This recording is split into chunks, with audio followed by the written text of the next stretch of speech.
एक समय की बात है। रामनगर नाम का एक छोटा सा शहर हुआ करता था। उस शहर में एक शांति मोहल्ला भी था। उस मोहल्ले का नाम शांति मोहल्ला इसलिए पड़ा क्योंकि वहाँ बड़ी ही शांति और आपस में लोगों में बहुत प्यार था। एक दिन की बात है जब सभी औरतें शीला के घर बैठकर करवा चौथ की बातें कर रही होती हैं। साड़ी तो हम सब ने पिछले हफ्ते ले ली, ज्वेलरी तो सभी के पास है ही, पर अब समस्या है मेकअप की। मेकअप की क्या प्रॉब्लम? बाहर मार्केट में है तो मशहूर ग्लैमर ब्यूटी पार्लर। चलो फिर चलते हैं अभी करवा चौथ की बुकिंग करवाने। बस फिर सभी सहेलियां पार्लर जाती हैं। वहाँ कुर्सी पर माया बैठी होती है, उसके अलावा पार्लर में कोई भी नहीं होता। हेलो जी, बोलिए। जी वो करवा चौथ आने वाला है तो हमको यहाँ से तैयार होना है, आप हम सबकी बुकिंग कर दीजिए। आप सब आ जाना पर एक एक करके, एक वक्त पर मैं एक ही को तैयार करूंगी और कभी कुछ काम करवाना हो तो मैं रात को ही मिलूंगी। आजकल मैं दिन में थोड़ा बिजी रहती हूँ तो शाम को ही आ पाती हूँ। ठीक है। सब औरतें बड़ी ही खुश हो जाती हैं कि पार्लर फिर से खुल गया है। अगले दिन रात को कमला अपने काम से फ्री होकर बैठी होती है। हाँ, अब तो मैं बिल्कुल फ्री हो गई हूँ, तो क्यों ना पार्लर जाकर नेल आर्ट करवा लूं। 4 दिन बाद करवा चौथ है, तब तो टाइम ही नहीं मिलेगा। कविता यही सोचकर पार्लर चली जाती है। माया उसकी बड़ी ही सुंदर नेल आर्ट करती है, जिसे देख कविता बड़ी खुश हो जाती है। जैसे ही कविता पार्लर से बाहर निकलती है, माया एक चुड़ैल में बदल जाती है। अब देखना तेरे साथ क्या होगा, बड़ा शौक है ना सुंदर बनने का। फिर अगले दिन जब कविता सोकर उठती है तो उसके नाखून बहुत लंबे हो चुके होते हैं। कविता ये देखकर एकदम डर जाती है। ये कैसे हो सकता है? रात तक तो ये बिल्कुल छोटे छोटे थे। कविता जल्दी से नेल कटर लाती है और अपने नेल्स काटने लगती है। जैसे ही कविता अपना पहला नाखून काटती है, उसे बहुत दर्द होता है। ऐसा लगता है जैसे वो अपनी खाल काट रही हो। कविता के सारे नेल्स ऐसे ही दर्द करने लगते हैं, जिसकी वजह से वो उन्हें काट ही नहीं पाती। अब कविता घर में छुपकर बैठ जाती है ताकि कोई उसका मजाक न बनाए। अब अगले दिन उसी की तरह सविता अपने वैक्स करवाने पार्लर पहुंच जाती है। माया उसके बड़े अच्छे से वैक्स करती है। सविता भी बड़ी खुश होकर आती है, पर उसके पीछे माया वापस चुड़ैल बन जाती है। वैक्स करवाने का बड़ा शौक है ना? अब तो तेरे साथ ऐसा होगा कि वैक्स से तेरा कुछ नहीं हो पाएगा।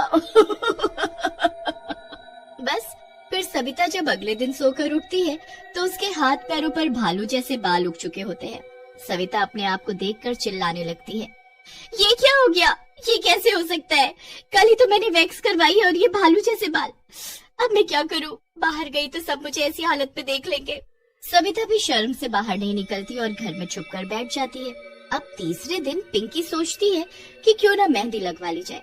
वो भी पार्लर जाती है और माया से मेहंदी लगवा लेती है।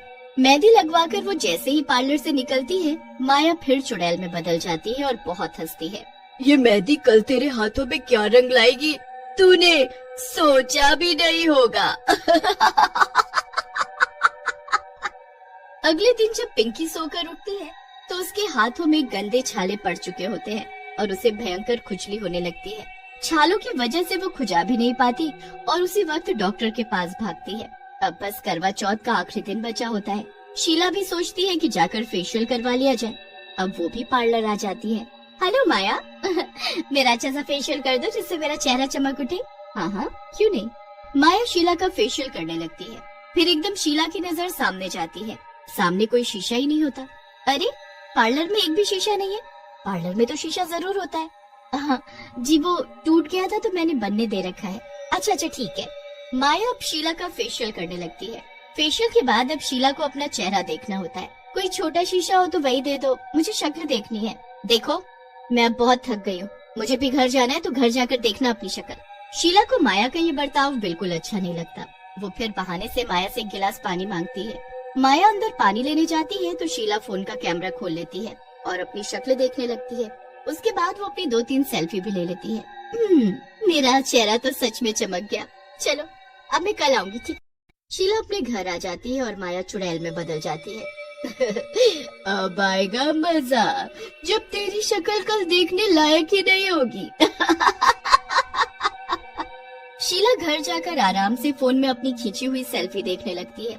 शीला को उन फोटो में अपने पीछे कुछ अजीब सा दिखता है। शीला फोटो को जूम करके देखती है तो फोटो में उसके पीछे एक भयानक शक्ल की चुड़ैल पानी का गिलास लेकर खड़ी होती है।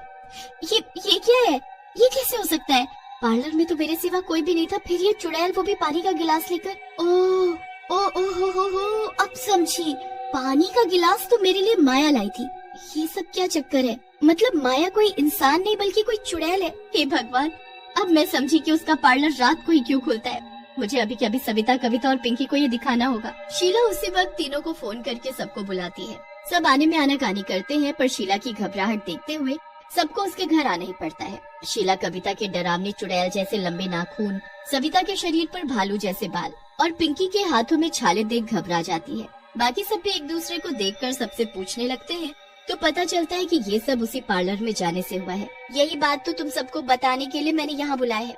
ये देखो मेरे फोन में फोटो, मैं भी उस पार्लर में गई थी। मैंने वहाँ अपना फेशियल करवाया, पर शक्ल देखने के लिए वहाँ शीशा ही नहीं था, तो मैंने फोन में शक्ल देखी और लगे हाथ 2-3 सेल्फी भी ले ली। फिर जब घर आकर मैं अपनी सेल्फी देखने लगी तो मुझे उसमें अपने पीछे ये चुड़ैल दिखी। मैंने तो माया से पानी मंगवाया था और मेरे पीछे उस वक्त माया ही खड़ी थी, तो बताओ ये चुड़ैल कैसे बन गई? मतलब माया एक चुड़ैल है। चुड़ैल का असली रूप शीशे में दिख जाता है, इसलिए उसने अपने पार्लर में शीशा ही नहीं लगा रखा और वो तभी रात को पार्लर खोलती है। अब हम क्या करेंगे? उस चुड़ैल ने हमारी ये हालत कर दी है। क्या मैं जिंदगी भर इन भालू जैसे बालों के साथ रहूंगी? नहीं, हम जरूर कुछ करेंगे। एक काम करते हैं, हम माया के घर जाते हैं। आखिर माया को भी तो पता चले कि उसके पार्लर में उसकी जगह कोई चुड़ैल बैठी है। मुझे उसका घर पता है। बस फिर चारों उसके घर जाते हैं तो वहाँ उनको माया की माँ मिलती है, जिनसे पता चलता है कि माया तो 2 महीने पहले ही मर चुकी है। ये सुनकर सब घबरा जाते हैं। मतलब वो चुड़ैल माया ही है? हम तो ये सोच रहे थे कि वो माया का भेष बदल कर वहाँ पार्लर चला रही है, पर ऐसा क्यों कर रही है? वो तो बहुत अच्छी थी। माया की माँ कुछ समझ नहीं पाती। फिर सब अपना हाल उसे बताती हैं और बताती है कि माया एक चुड़ैल बनकर अपना पार्लर खोलकर बैठी है और उसी ने उनका ये हाल कर दिया है। मुझे ये सब नहीं पता बेटी। हाँ, पर उसकी शादी थी, इसलिए उसने कुछ दिन के लिए पार्लर बंद रखा था। शादी के अगले ही दिन जब दोनों पति पत्नी घूमने जा रहे थे तो उनका एक्सीडेंट हो गया और उसका पति मर गया। बेचारी बड़ी दुखी थी, पर उसको सजने संवरने का बड़ा शौक था। खुद को ऐसे शीशे में देखती तो बहुत रोती थी। उसके ससुराल वाले उसे मनहूस बोलते थे। थोड़े दिन में तो वो ऐसी हो गई कि किसी को सजे सवरे देखती तो उससे चिढ़ने लगती थी। अपनी बहन से ही चिढ़ने लगी। फिर एक दिन दुखी होकर उसने आत्महत्या ही कर ली और तब से वो पार्लर बंद पड़ा है। हे भगवान, अब हम कैसे ठीक होंगे? और वो चुड़ैल तो सबको हमारे जैसा बना देगी जो भी उसके पास जाएगा। हमें कुछ करना चाहिए। मैं नहीं चाहूंगी कि मेरी बेटी की वजह से किसी को ये सब झेलना पड़े। मैं जाऊंगी उसके पास और मैं करूंगी उसका अंत। फिर उसी रात माया की माँ पार्लर पहुँच जाती है। मुझे सब पता चल चुका है कि तुम माया है, इसलिए मुझसे अपना असली रूप छुपाने की जरूरत नहीं है। इतना सुनते ही माया अपने असली चुड़ैल वाले रूप में आ जाती है। क्यों आई हो तुम यहाँ? चली जाओ यहाँ से। क्यों जाऊँ? पहले तू इन सबको ठीक कर। इन्होंने तेरा क्या बिगाड़ा है जो तू अपना गुस्सा हर सुहागिन पर उतार रही है? अभी के अभी खत्म कर ये सब। नहीं, मैं ऐसा कभी नहीं करूँगी, कभी नहीं। सही बोलते थे तेरे ससुराल वाले, तू है ही ऐसी कि सबका बुरा करती है। और जब ये बात मैं उनको बताऊंगी कि तू मरने के बाद क्या कर रही है तो और कोसेंगे तुझे। मैंने अपने पति को नहीं मारा था, लेकिन अभी तो तू लोगों को मौत जैसी सजाई दे रही है ना, वो भी बिना वजह।